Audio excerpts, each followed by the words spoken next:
Hey, welcome to Sweet to Be a Woman. I am here with Miki Sturges. She is a life coach who is passionate about helping women get out of their feelings of unworthiness, insecurity, and hopelessness and find her God-given greatness so that she can live a life filled with joy, security, and hope and be free to go after her dreams. She's also the creator of Rise Up Women Movement and the Rise Up Women's podcast. Miki, thank you so much for joining us and joining me today. How are you doing? Thank you so much for inviting me. I'm really excited to be here. Now you went through a pretty rough journey to get you here. So I just want to just open this up to you to just tell everyone, what you went through to bring you to where you are today. Okay, I know it's a short time, so I have a long story. But when I graduated college in Japan actually, and I moved here. When I moved here, I was full of life. I was like tons of dreams and a lot of things that in my mind. I wanted to do stuff, and so I was one of those kids, just want to do, just go after my dreams, and that was my personality. Well, I met this bad boy on campus, got into a relationship with him, and I thought he was very strong, but he was very charming at the same time. So when I got into a relationship and I was dominated, I think when I think back, I was dominated. But because I was brought up in this Japanese culture where male is pretty much dominant, nowadays I don't know, but as I grew up, my father was the dominant in the family, and he was not a violent person, but when he talked, we listened. And so that was the culture that I was brought up in. So it wasn't too much of a alarm to me that he was really dominant. He would tell me what to do. He would tell me what to wear. He would ask me where you have been, that type of thing. But I was like, okay, that's just a normal thing. Well, I got into a relationship and quickly became violent. He would, I hate going through weekends because weekends were the time that when we got together, we would have no work, no school. By the way, I met him at college. And so I would say something and then something triggers and he would, shove me to the wall, throw me against the wall. He never choked me, but he did kick me, punch me, he would shove me, throw me to the coffee table. One time he threw me to the coffee table and I hit my head and I sort of did something with my finger. So, it was like this swollen, and it happened all the time. And I got married without my parents' blessings. Those people, women, I made a mistake. Okay, I was young, I was in love, and my parents say, no, you should not marry, you should come back to Japan. I said, no, I am on my own. I'm gonna be fine. So my parents stopped sending me money, so I had to go to work. That means I had to, have a permission to work.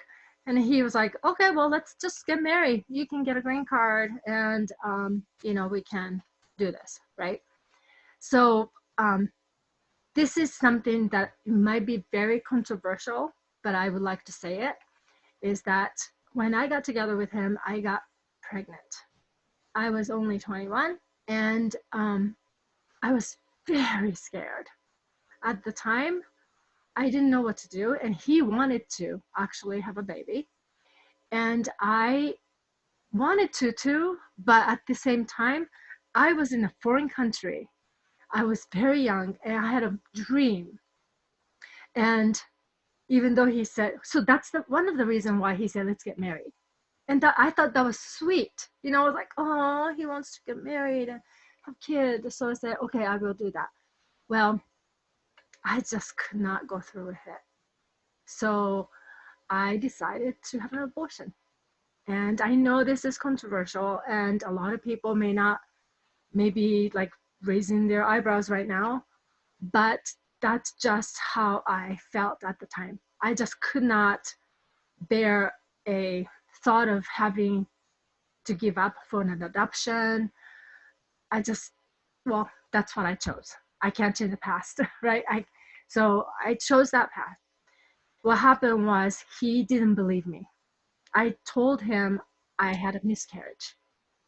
That night, all I could do was to curl up in the ball and take his hit. He kicked me, he punched me, he bruised me all over while I was still bleeding from the surgery.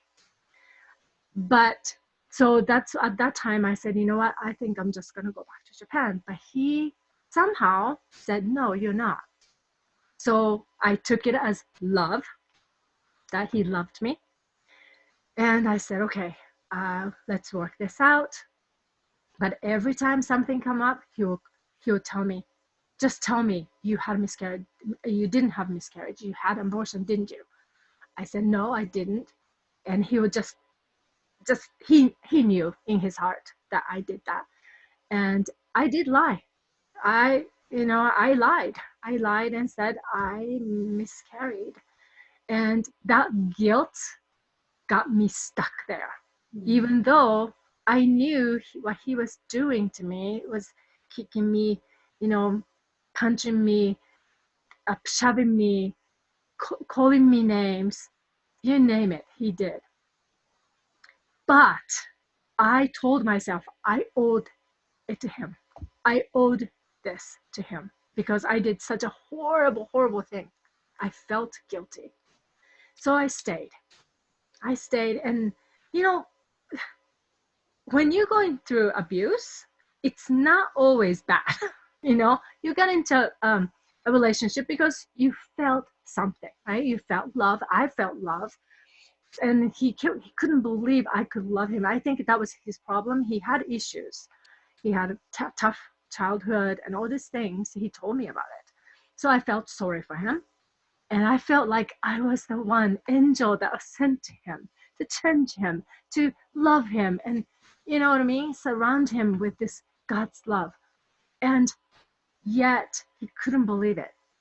So that was just part of this pull and push and pull, push and pull all the time. And I hang on to the good times. There was a good times. And sometimes we have fun. We used to play games, like board games or the card games, and then we have fun. And that's when I stayed. That's I stayed for the good times. I stayed for the guilt that I felt. And there, sometimes people say, why are you staying if the relationship is so bad? Why are you staying? It's not that easy. It's pretty complicated.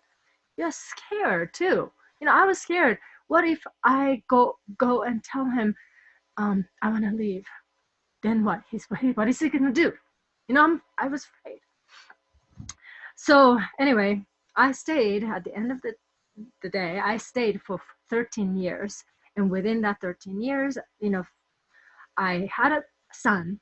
And when I got pregnant, I felt now I paid. So almost like I paid my debt, even though I love my son and he's so special.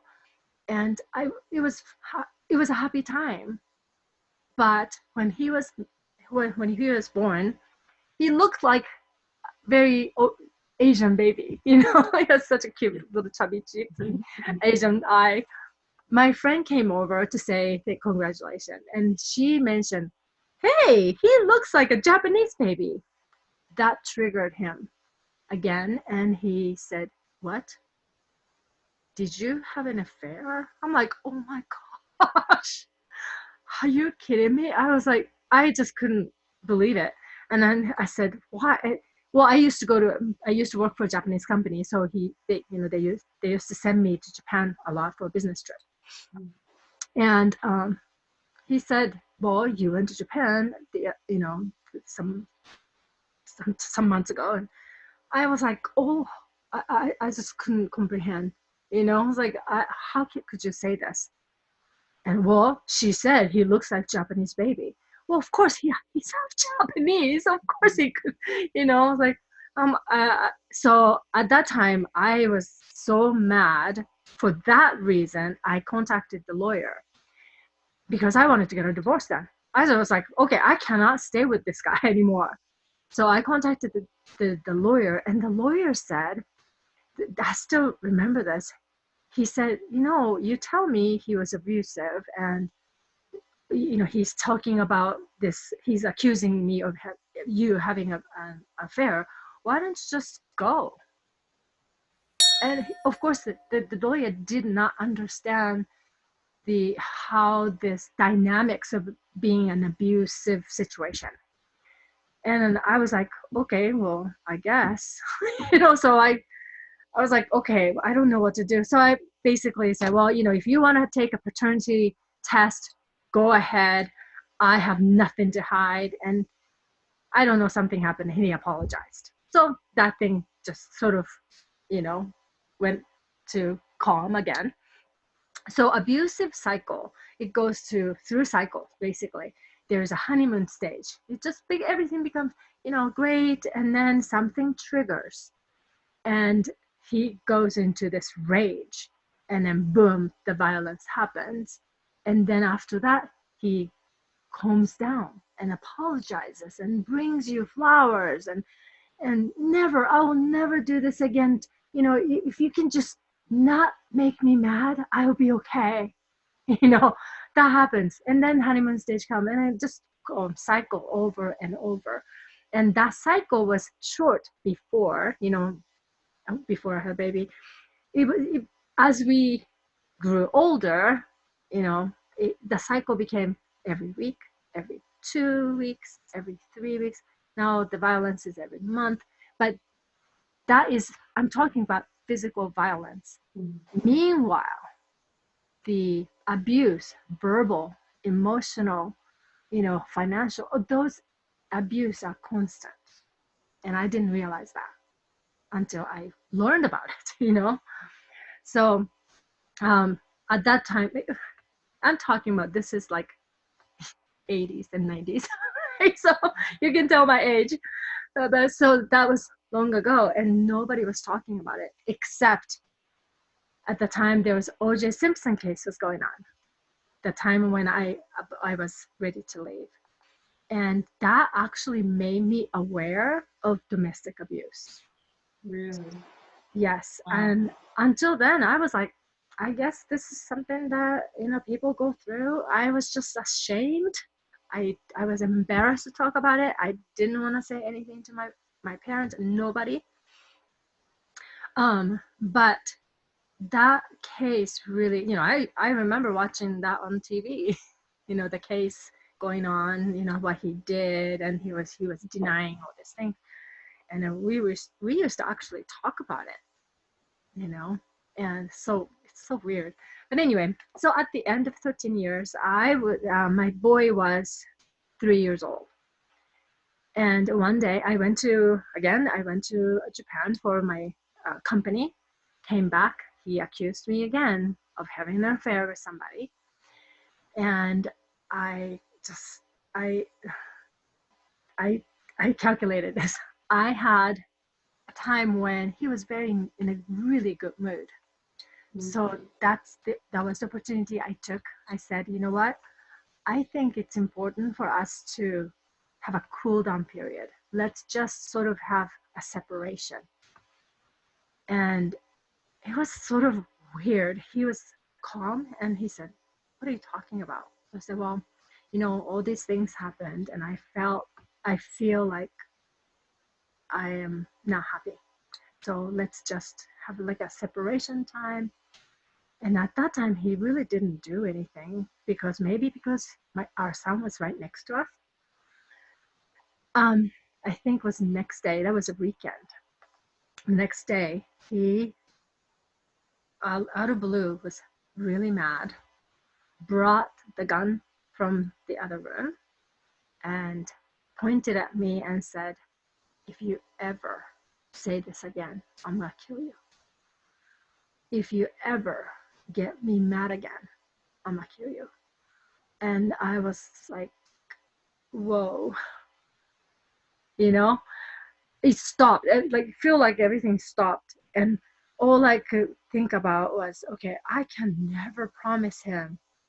I can never get him, promise not to get him mad, because he gets mad no matter what, no matter what I say, he'll get mad if he's mad. So I said, he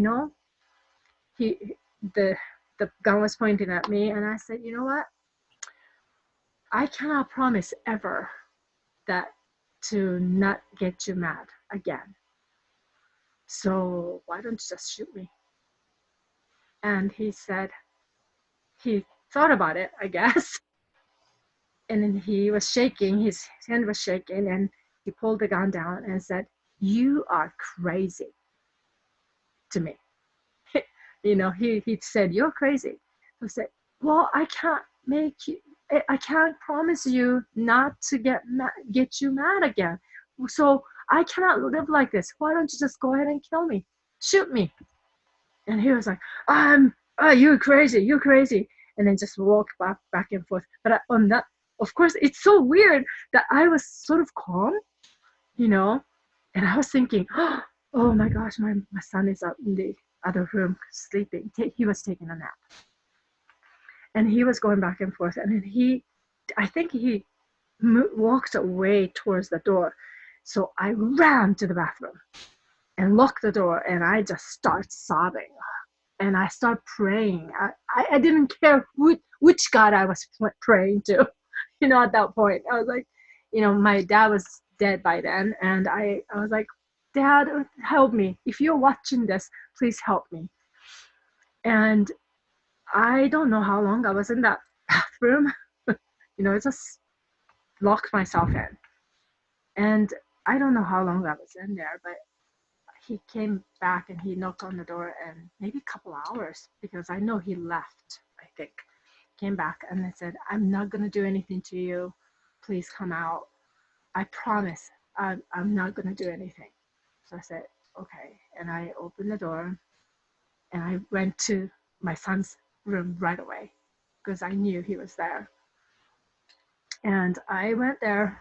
I was just crying, basically, And from that moment, though, everything was done in me. The things I was thinking, like the guilt about the abortion, all these things was like, I am done. From that moment, my calculation. So I said, okay, I have to keep him calm. So that's all I did. I could think about is keep him calm. So whatever he said, I'll say, "Yes, you're right. I'll stay." That's all I did. And then I went back to work the next Monday. I contacted my pastor. The pastor I was very close to, and he was the counselor for us, for many years. I never told him how abusive our relationship was. So he was shocked. He said, "I am so," because he as a pastor, he was trying his best to keep us married, right? So he was going through all this couples counseling. If it was a normal relationship, I think those things are really good.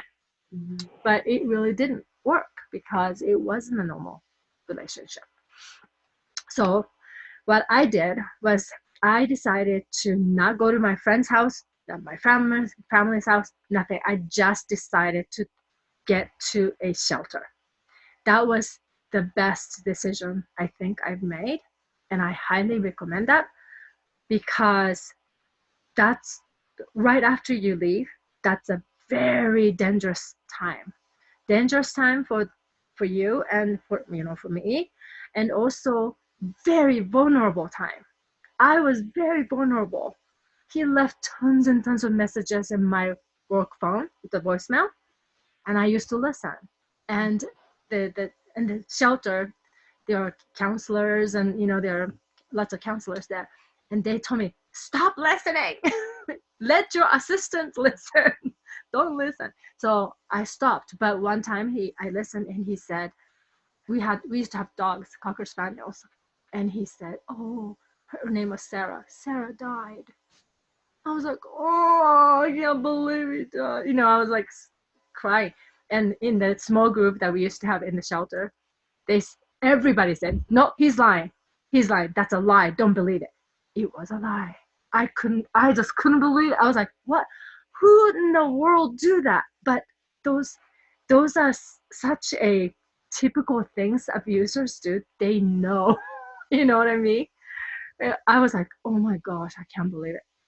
Yeah, so anyway, all the things happen. And I used to go through, they will provide you, once you get into a domestic violence abuse shelter, they will give you all these resources. I had to be in a small group. I had to go through counseling. They provide you all that. And I got the temporary restraining order.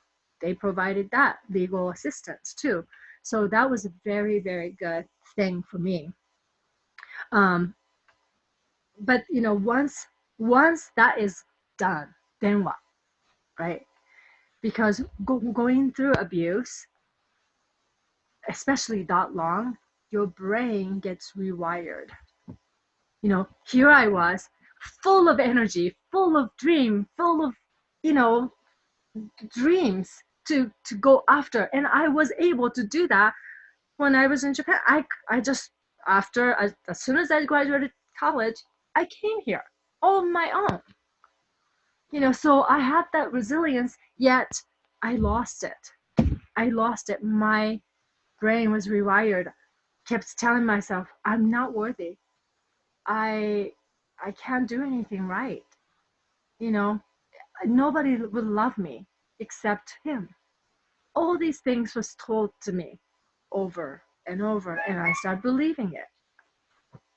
So I had to really do a lot of work to get out of that, but I didn't even realize that. So it took me about 10 years after I left to really start talking about this.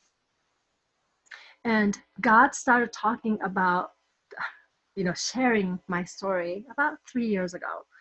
I felt God's presence, God's talking, every sermon I heard, podcast I listened to, the ladies I talked to, all came to this, directed me to this. You need to share your story.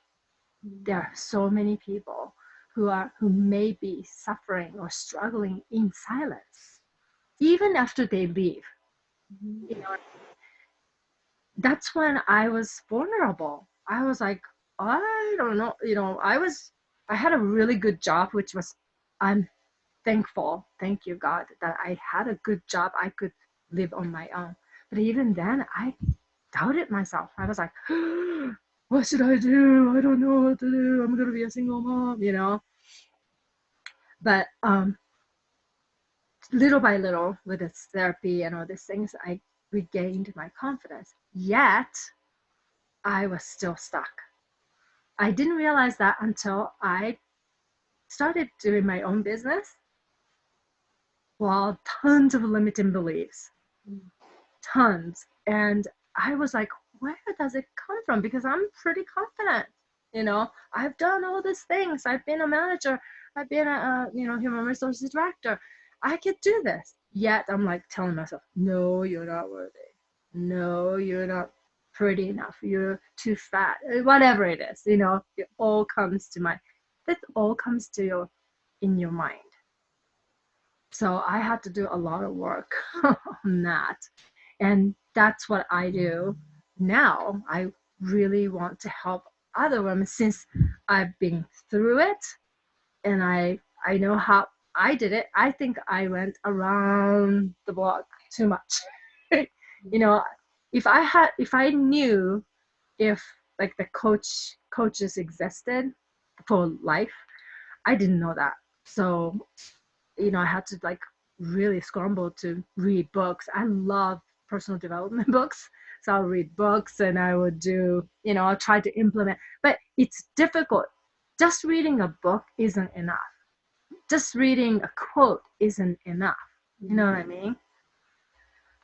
So I think that was what was kept me. It was really grueling because I knew I was like, I'm a personal development junkie. Why am I not moving forward? Why am I still feeling this way? And last year I met Dr. Shannon, who is a um, neuro coach, and she has this program, and I was like, oh, I need that to rewire my brain. That's what I needed. And there's a lot of work, but I I saw a lot of difference in within myself. You don't see a change outside, Yeah. but I can feel that one inside. And of course, that is on top of doing a lot of devotionals, personal devotional time with God. And that is first, actually. I was very lucky that I had God. I had actually I had a pastor who cared enough to, I stopped going to church after my divorce because I felt so embarrassed. Yeah. I felt like, oh, I know church is for sinners, but I felt like I was not worthy to go back to church. I had to be like, oh, I'm a godly person to go to church. You know what I mean? And I didn't feel that. And I felt so horrible. I decided not to go to church. Well, one day, that was a Easter. I remember this because it was Easter Resurrection Sunday, right? My pastor called me that Friday and said, hey, how are you doing? I haven't seen you at church. I told him, I just don't feel worthy to go. I'm too embarrassed to go. And he said, church is for sinners. You're welcome to come back anytime. And so I decided, well, this is a Easter Sunday. Maybe it's a good time for me to go. So that's the time I went back and never stopped from that. So I was very, very lucky. I think I was open. My heart was open to God's calling. And stories of almost redemption, or stories of getting through something like that, it takes a lot of work, and sometimes it takes, I'm like you, I'm very stubborn. I wait for a very long time. I waited a very long time before, doing something, right? And women, we just think, there was one thing on your website that says, you fake it till you make it. And I just, that resonated with me too. And you just fake it. You fake that you're happy. You fake like everything's okay. You fake it things will change. I'll just be happier, or I'll just do this, or I'll just do that. And we continually think that something will change. I just hope something will change. Something will change eventually, but it doesn't change. It doesn't. It's just a band-aid. Yeah, and especially, even, the abortion and the, everything that happened, that amount of shame that you probably held on yourself, and thinking almost in a way that I deserve this, or this is my path because I chose this. Now I have to, make your bed, you lie in it, right? And all these horrible stories, like that last sentence, like, you made your bed, now you have to lie in it. Well, no, actually, I don't have to lie in it. I can be clear of this at any moment, because, God has cleared it for me. Yes. But we have these stories in our mind. So your story is incredibly powerful. I know so many women right now that are in verbal, emotional, or physically abusive situations, that feel like it's just their destiny. They got to take it, right? Yeah. Decision. Now they got to stay in it. Oh yeah. He made me feel like I made him mad. So I think that's what one of those things they say is that, well, if you didn't make me mad, I wouldn't have hit you. Yeah. Like, you chose to get mad. I have to admit, I can, push buttons. Yeah. Like the kids do, right? Kids can push buttons. But that doesn't give them a license to hit you or abuse you. That's an abuse. Yeah. Yeah, no. And I mean, for you, it took however many years, 13 years or whatever it was. to almost, and sometimes it is powered by a child being in your presence so that you're, Yes. now this is enough, right? And Yep. however long it took you, that was your journey. There's no judgment. And so many women also feel judged for staying in an abusive relationship. Oh, They feel, and there can be judgment there. Like each woman is in her own space, doing the best that she can.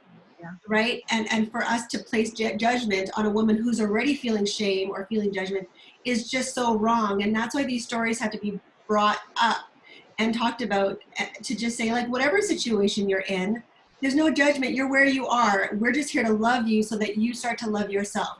We want to put this Exactly. love around you so that eventually, if you want to stand up for yourself, or if you want to, go, find a new path, we're here to support. And if you want to stay, then stay, and we'll support you there. Yep. Whatever it is. So no, I really do appreciate your story. And now you're working with women. Yes. There'll be information about you that I'm going to let everybody know about. But you work with women, changing their story, right? Like acknowledging the statements and the story that they have in their mind, so that it comes, that you can take a logical approach and say, okay, I hear myself saying this. Mhm. This is my story. Let's switch the story to a new story. Like, Yep, exactly right. That a lot of people don't even think about it. It's just so automatic. Like somebody cuts you off and driving, somebody cuts you off and go, oh, how stupid am I to let him in? Well, that's just the automatic, right? Yeah. You don't have to think that, but it comes out. It just shows up. Yeah. And I used to say this all the time, and my counselor told me to put rubber band around my wrist, because I used to say, how stupid am I all the time. How stupid, so she said, every time you say you're stupid, you pinch this, and say, okay, I was red. Because I had to do so many times, Yeah, I used to say that all the time, which and I think that that's a great thing that you just mentioned, because we all have those trigger sentences. And one of the steps that I work with women is listen to what you're saying to yourself. And everybody has a statement. Everybody has a sentence. Mine was, why bother? Nothing's going to change anyway, so why bother? Wow. And so I had that always in my mind. Whenever there'd be a little bit of a dispute between my husband and I would say, nothing's going to change anyway, so why bother? Is this worth it? Like, he won't hear me anyways. And it wasn't that he wouldn't hear me. It wasn't that, it was just our communication was so poor that I couldn't maybe say it the way that he could understand. He wasn't in a place to receiving the way, like whatever it was, we were not in a safe zone. But it wasn't, we both wanted to get along. We both wanted to connect. But there was just so much disconnect that we couldn't even speak to each other in a language that we could, connect with, like even understand each other anymore. And so I just gave myself the out by saying, why bother at this, like, nothing's going to change anyways. And then, and then I had my own self-deprecating sentences as well. But I feel like as soon as, and when you're working with somebody, they'll say something. And when they say it more than 2 or 3 times, you know their statement. You know their story. Yeah. And I like the elastic thing. Like, that's a really good technique that a lot of therapists use. And I feel like when you can create a physical response, right, then that's why you have to, it's a physical response, and then take action. And I feel like when you add the physical response or the action step to something, that's when you can have real transformation. Yeah. So I mean, I love what you're doing. We're going to close things off right away, but I love what you're doing, and I'm going to have your links if anybody does resonate with what you're talking about, and would like more information on even just support or clarity, guidance, any of it. You're here, and I'm going to urge everybody to take a look at Rise Up Women movement, and I'll have a link to that as well, because I think that women need to have much more empathy for each other and support each other, and hold each other up. So I love what you're doing. Yes, thank you. Yeah. Is there anything else did I miss anything, or is there anything else that you'd like to add at all? Or? No, I just wanted to let people know that they are not alone. They don't have to struggle on their own. I felt so lonely, because I didn't want to talk to my friends. I felt they were disgusted already, because I was telling them, hey, I want to leave my husband. And one time one of my friends said, you know what, you said that 5 years ago. If you want to leave, why don't you leave? And of course, they don't know the backstory, right? Because I didn't say anything about how bad it was. So I felt lonely, but there are so many people who are maybe in silence. So with this Rise Up Women group, Rise Up Women movement group, I try to give them safe place. It's a secret, it's a private group, so no men are allowed, and I do ask questions before I approve. And if they don't answer questions, I don't approve them. So it should be a pretty safe place. I love it. Thank you so much. Thank you, Dolly. All Appreciate it. right. All right. And I will leave some all the information afterwards. And I just, yeah, bless you and your mission and your message. And I just, again, thank you so much for sharing this with my audience.